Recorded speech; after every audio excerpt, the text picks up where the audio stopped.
Assalamualaikum warahmatullahi wabarakatuh dan selamat sejahtera. Saya ucapkan kepada Dr. Rohayati dan rakan sekelas sekalian. Nama saya Wan Nur Hidayah binti Wan Syamsul Bahari dan hari ini saya akan membentangkan tentang sejarah pengeboman atom di Hiroshima dan Nagasaki. Sejarah pengeboman atom di Hiroshima dan Nagasaki. Pertama sekali, saya ada sertakan peta Hiroshima dan peta Nagasaki. Di sini juga saya ada sertakan beberapa gambar yang anda boleh lihat. Ini adalah salah satu bom yang dijatuhkan di Hiroshima dan Nagasaki. Ini adalah gambar sebelum dan selepas. Ini adalah keadaan bom sewaktu itu.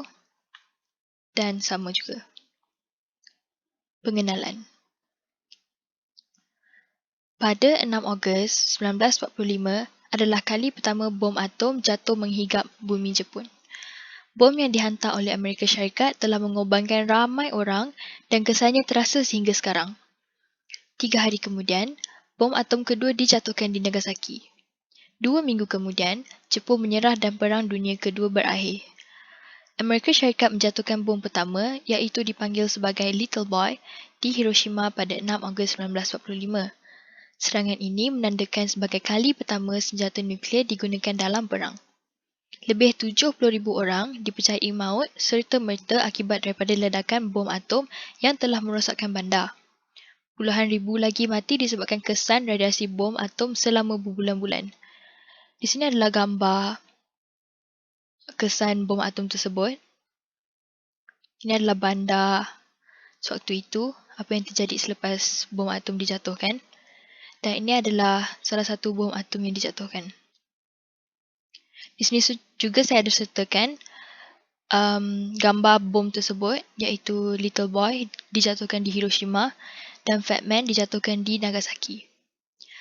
Akibat daripada kedegilan Jepun untuk menyerah kalah, satu lagi bom atom dijatuhkan. Kali ini ia digelar sebagai Fat Man. Dijatuhkan di Nagasaki yang mempunyai jarak 420 km dari Hiroshima. Direkodkan seramai 140,000 orang meninggal dunia di Hiroshima yang mempunyai populasi penduduk seramai 350,000 orang. Manakala Nagasaki pula telah mengorbankan 74,000 orang. Disebabkan itu, Jepun akhirnya menyerah kepada tentera sekutu pada tahun yang sama. Perang di Asia juga berakhir setelah jatuhnya 2 bom atom yang mengoyak hampir separuh daripada negara Jepun. Ini adalah antara kesan yang ditinggalkan setelah pengeboman Hiroshima dan Nagasaki. Ini adalah kubah bom atom, Bank Teikoku, Jambatan Inaribashi dan stesen Hiroshima. Ini adalah apa yang terjadi selepas pengeboman tersebut. Seterusnya, kisah salah satu mangsa kesan bom atom tersebut. Mangsa ini dikenali sebagai Sadako Sasaki, seorang gadis. Sadako Sasaki, 7 Januari 1943 hingga 25 Oktober 1955, adalah seorang gadis yang tinggal berdekatan jambatan Misasa di Hiroshima, Jepun. Ketika itu, di tengah dijatuhi bom atom di Hiroshima. Sadako baru berumur 2 tahun pada 6 Ogos 1945. Ketika itu adalah salah satu mangsa pengeboman dari bom atom tersebut. Pada saat itu, Sadako sedang berada di dalam rumah sekitar 1.866 km dari titik ledakan bom. Pada Januari 1955, bintik-bintik ungu sudah mulai terbentuk dan menjadi kumpulan yang membesar. Kemudian, dia disahkan menghidapi leukemia penyakit yang dideritanya. Penyakit itu kemudian disebut sebagai sebuah penyakit bom atom. Pada 3 Ogos 1955, Chizuko Hamamoto, rakan karib Sadako, datang ke hospital untuk mengunjungi dan memberi sebuah origami dari kertas yang dibuat menjadi crane, iaitu burung jenjang. Pada awalnya, Sadako tidak mengerti mengapa Chizuko melakukan hal ini. Kemudian, Chizuko memberitahu cerita tentang karya crane. Dia mula membuat crane sendiri sejak dia mendengar cerita itu. Ceritanya, orang Jepun dahulu mengatakan bahawa orang yang boleh membuat 1,000 crane dari kertas akan mendapat apa yang dihajatkannya. Kajian mendapati bahawa 90,000 orang mati secara langsung dari pengeboman Hiroshima. Tidak mungkin untuk menetapkan jumlah yang tepat. Di tengah-tengah letupan, Makhluk hidup menguap disintegrasikan ke dalam molekul dan atom dalam masa beberapa saat kerana suhu 4000 darjah Celsius dalam satu bom atom. Radiasi cahaya meninggalkan manusia hingga siluet gelap pada dinding yang masih hidup. Orang-orang berubah menjadi arang, batu dan habuk. Bahkan burung-burung itu dibakar dengan cepat. Akibat letupan juga amat dahsyat. Sejumlah 286,818 orang mati akibat penyakit radiasi dan kanser di Hiroshima. Di Nagasaki, sehingga 80,000 orang mati. Mungkin dari letupan itu, 161,083 dari kesannya. Seterusnya, penyakit yang dihidap Sadako Sasaki. Masalahnya datang tiba-tiba. Pada usia 12, nodus limfa mula membesar di Sadako Sasaki.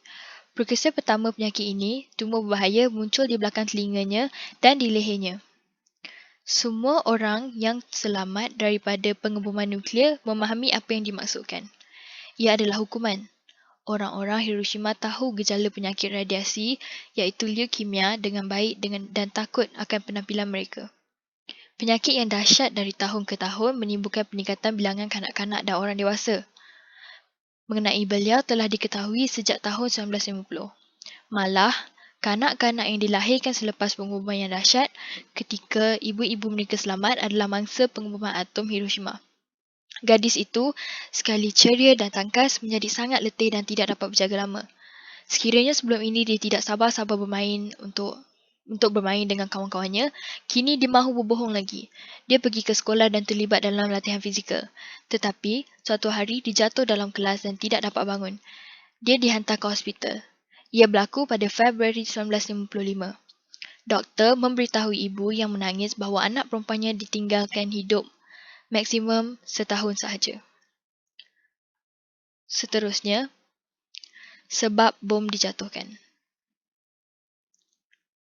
Ada beberapa sebab mengapa bom dijatuhkan di Hiroshima dan Nagasaki. Ia bukanlah hanya saja-saja. Yang pertama, kepadatan penduduk. Hiroshima semasa Perang Dunia Kedua, penduduknya mencapai 318,900 orang. Kepadatan penduduk ini juga menyebabkan ramainya aktiviti penduduk. Ketika bom atom yang diberi nama Little Boy itu telah diluncurkan, 44 saat kemudian, bom atom tersebut meledak dalam radius kehancuran mencapai 1.6 km. Ini juga menyebabkan 11 km persegi area kota terbakar. Lebih kurang ada 70,000 hingga 126,000 penduduk yang semasa itu meninggal dunia. Sebahagian penduduk yang tidak langsung meninggal pun akhirnya akan menderita dari kesan radiasi yang impaknya tidak kalah mengerikan. Yang kedua, pusat berkumpulnya tentera dan pelabuhan hal penting. Amerika Syarikat menilai Hiroshima sebagai pilihan terbaik untuk menjatuhkan bom. Bukan hanya padat oleh penduduk, tapi juga menjadi pusat berkumpulnya para tentera dan pelabuhan hal penting yang semuanya terletak di tengah-tengah kota. Ketiga, ia bukanlah tempat tinggal Maharaja. Tokyo, yang merupakan kota tempat tinggal Maharaja dan ibu kota negara Jepun itu sempat masuk dalam daftar sasaran awal Amerika Syarikat untuk menjatuhkan bom atom mereka. Namun, sebahagian wilayahnya telah hancur dan terbakar akibat serangan udara kecil yang terjadi di Tokyo bulan April 1942. Di Tokyo, hanya istana Maharaja lah yang masih berdiri tegak. Itulah mengapa akhirnya Amerika Syarikat memutuskan untuk menjatuhkan bom atom yang pertama menggunakan pesawat bernama Enola Gay yang dikemudikan oleh pilot Kolonel Paul W. Tibbets tepat pada tanggal 6 Ogos 1944. Sebab yang keempat adalah merupakan kota penting untuk aktiviti industri dan tentera. Setelah berhasil dengan bom atom Little Boy, Amerika Syarikat kembali menyerang Jepun dengan Fat Man yang dibawa oleh pesawat jenis B-28 Super Fortress bernama Boxer dan dikendalikan oleh pilot Major Charles W. untuk mengebom wilayah kota Kokura. Kokura sendiri adalah kota yang di mana terdapat gudang persenjataan terbesar Jepun penuh dengan keadaan militer dan persenjataan Angkatan Darat serta Angkatan Laut. Namun, masalah terjadi. Ini mengakibatkan pesawat pengangkut bom Fat Man datang lambat 30 minit dari jadual awal. Ternyata, 30 minit ini mengakibatkan terbentuknya awan di kota Kokura kerana asap bekas serangan pengeboman tersebut oleh 224B-29 di Yahata sehari sebelumnya. Tak hanya itu, awan yang menutupi titik target ini juga disebabkan oleh baja Yawata yang sengaja membakar tar batu bata agar menghasilkan asap hitam. Tepat pada pukul 11.02, Fat Man diluncurkan. Tepat 43 saat selepas itu, wilayah Nagasaki terus luluh. Ledakan itu menciptakan bola api yang suhunya mencapai 3.900 darjat Celsius. Bangunan di wilayah tersebut yang rata-rata dibuat dari kayu pun rata dengan tanah dan diperkirakan 22,000 hingga 75,000 orang menjadi korban. Seperti yang saya cakap tadi, kita tak boleh agak berapa orang yang meninggal dunia. Sebab satu bom atom yang jatuh akan terus menyebabkan semua orang menjadi siluet hitam dan terbakar serta-merta. Menunjukkan betapa kuatnya bom atom tersebut yang dijatuhkan di Hiroshima dan Nagasaki. Sebab yang kelima ialah Amerika Syarikat telah beberapa kali mengarah. Amerika Syarikat sudah beberapa kali mengarah Jepun untuk segera menyerah kalah satu-satunya pada perjanjian Potsdam. Namun, Jepun enggan tunduk. Itulah kenapa Amerika Syarikat berencana untuk menakut-nakuti Jepun dengan cara menjatuhkan bom atom di kota yang sudah menjadi pilihan mereka sebagai targetnya. Tepat pada tanggal 6 dan 9 Ogos 1945, Amerika Syarikat berhasil melancarkan misinya untuk memporak-perandakan Hiroshima dan Nagasaki.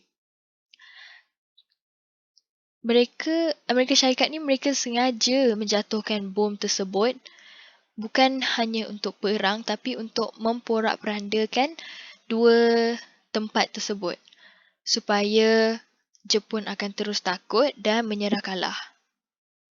Kelima-lima alasan tadi diambil oleh Amerika Syarikat agar Jepun untuk menyerah. Rencana tersebut berhasil.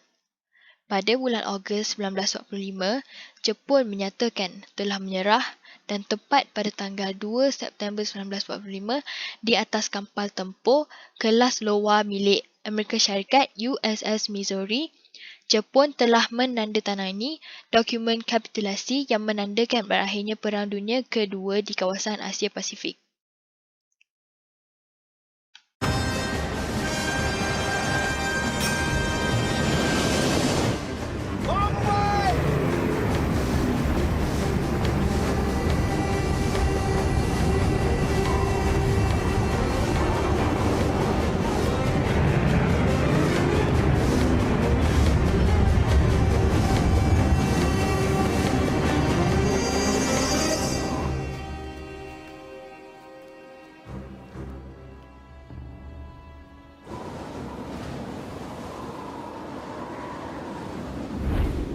It took about 45 seconds from the time the bomb left the airplane until it exploded. And I think there wasn't a man in the airplane that wasn't either timing it with his watch or counting or doing something.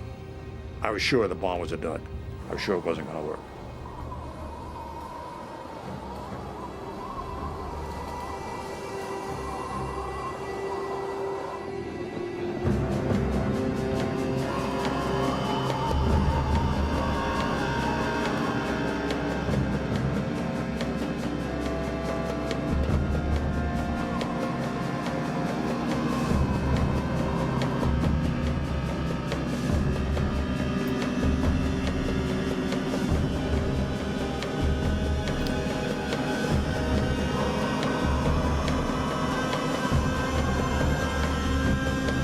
After falling for 43 seconds, the time and barometric triggers started the firing mechanism.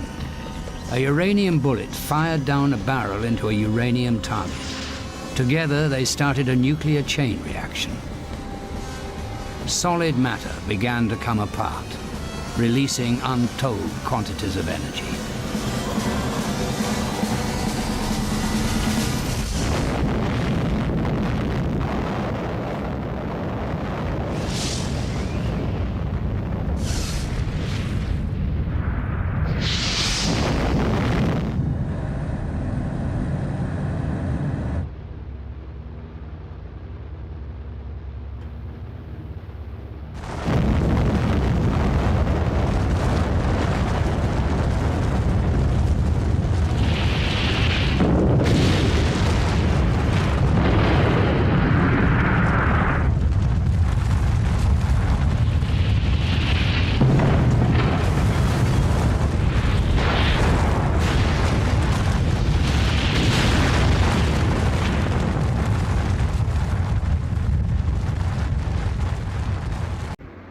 kesimpulannya, dapatlah kita lihat dengan jelas, sudah terang lagi bersuluh bahawa Hiroshima dan Nagasaki adalah salah satu contoh yang nyata untuk menjelaskan teori bahawa kekuatan sesebuah negara itu wujud antara satu sama lain. Dalam konteks ini ialah Amerika Syarikat. Hiroshima dan Nagasaki pada dahulu waktunya adalah kota yang amat damai tapi pernah juga menjadi neraka. Sekali lagi, pasti ada hikmah di balik suatu bencana. Meski menyeksakan duka mendalam, Hiroshima dan Nagasaki kini menjadi tempat belajar untuk lebih menghargai kehidupan dan menghargai manusia yang lain. Setelah 75 tahun peristiwa yang pahit itu terjadi, saya akan tunjukkan bagaimana keadaan Hiroshima dan Nagasaki pada tahun 2020 dan perkembangan Hiroshima dan Nagasaki selepas bom atom dijatuhkan di Hiroshima dan Nagasaki. 私たちは今ここ広島で改めて一人一人が平和を願う